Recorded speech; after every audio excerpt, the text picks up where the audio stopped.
जय श्री सगुदेव बच्चों, जय माता दी। गुरु मेरो आधार, देवी माँ काली की बेटी में आप सबका स्वागत है। बच्चों, आज मैं एक ऐसा टॉपिक लेकर के आई हूँ कि हमारी अगर कुल देवी नाराज होती हैं तो फिर हमारे जो परिवार है, हमारे परिवार में क्या क्या होने लग जाता है, इसी के बारे में आज मैं बताने वाली हूँ। और हाँ, एक बात जरूर ध्यान रखना, अगर आप कुल देवी को खुश कर लेते हैं तो आपकी सारी परेशानियां दूर हो जाती हैं।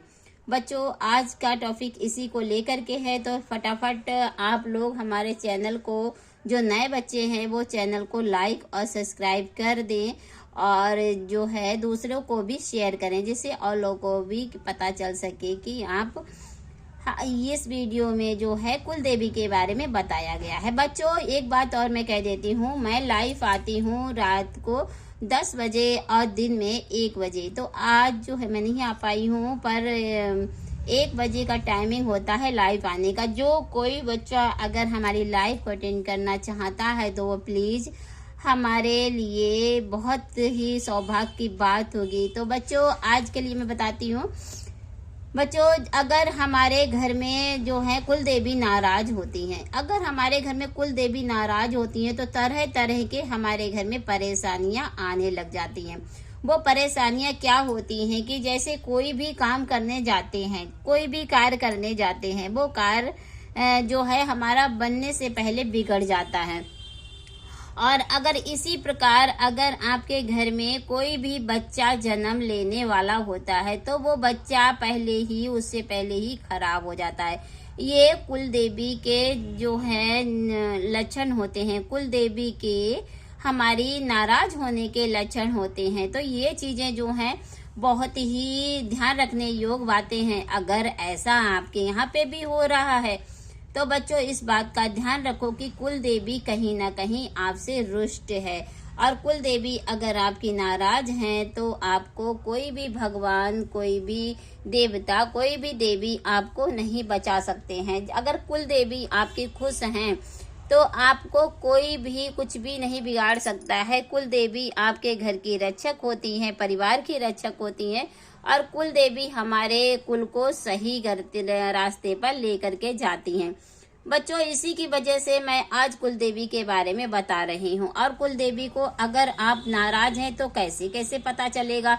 बच्चों, अगर आपके घर में जो है माँ कुल देवी नाराज हैं तो आपको कभी कभी तो वो स्वप्न में भी दिखाई देंगी, और दिखाई देंगी तो वो नाराज ही दिखाई देंगी। इससे भी पता चलता है कि आपकी कुल देवी जो है वो नाराज हैं।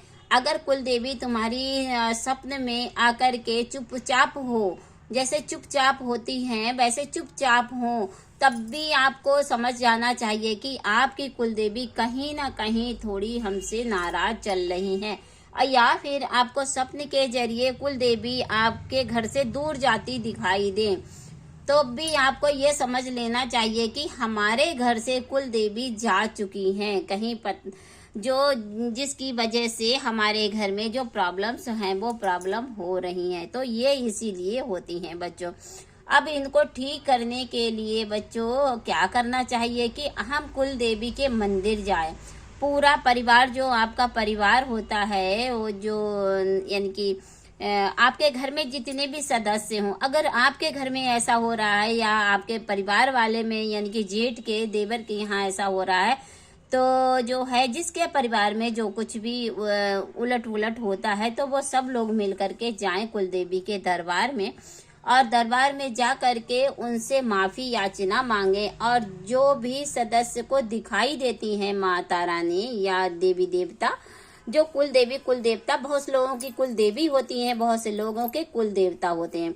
तो जिस किसी को भी वो स्वप्न में के जरिए दिखाई दे रही हैं तो उन्हें ही पूजा पाठ करना चाहिए, क्योंकि वो उनको ये जताती हैं कि मैं तुम्हारे पूजा पाठ करने से खुश हो सकती हूँ। क्योंकि कोई भी माँ या बाप नहीं चाहेंगे कि हमारे बच्चे हमसे दूर रहें या उन्हें कोई तकलीफ हो। तो इसके लिए जो है हमारी कुल देवी खुद अपने आप को ये दर्शाती हैं कि बेटा तुम हमारी पूजा करो, या हमसे कोई भूल हो गई है तो उस भूल को भी माता रानी बताने लग जाती हैं स्वप्न के जरिए। अगर ऐसा आपके साथ भी हो रहा है तो आपको ये बात सचेत हो जाना चाहिए, समझ जाना चाहिए कि आपकी भी कुल देवी आपसे नाराज चल रही हैं। अगर आपकी कुल देवी नाराज चल रही हैं तो फिर आपको भी जा करके कुल देवी कुल देवता के मंदिर जा करके उनकी पूजा अर्चना करो। और उनके लिए जो है, अगर आपने देख लिया है 41 दिन तक जिसके घर पे ऐसा होता है, वो 41 दिन तक जो है आ जा करके कुल देवी या कुल देवता के मंदिर में ज्योति जलाए, यानी कि दीपक जलाए। जो जो उनके मंदिर में उजाला करता है तो उसके परिवार में स्वतः ही अपने आप उजाला होने लग जाता है। और उजाला होने से मतलब ये है कि जो परेशानी आती थी वो परेशानियां समाप्त हो जाती हैं और अच्छा सा आपके घर में प्रोग्राम होना चालू हो जाता है। ऐसे ही होता है, ऐसे ही कई लोगों ने इस बारे में बताया था, तो फिर मैंने सोचा लाओ मैं आप लोगों को भी बताती हूँ, क्योंकि हमारे बच्चे अगर इस बात को जान लें कि कुल देवी कुल देवता हमारे अगर रुष्ट होते हैं, नाराज होते हैं तो क्या होता है। बच्चों, आज का इतना ही काफी। और हाँ, एक काम और करना, जाकर के जब आपका पूर्ण कार्य हो जाए, 40 दिन पूरे हो जाए, तो अगर देवी हैं आपकी कुल देवी हैं तो उनको कढ़ाई यानी कि सुहाग का सामान, चुनरी और जितना भी सुहाग का सामान होता है, 16 श्रृंगार होता है, वो माता रानी को जरूर चढ़ाएं।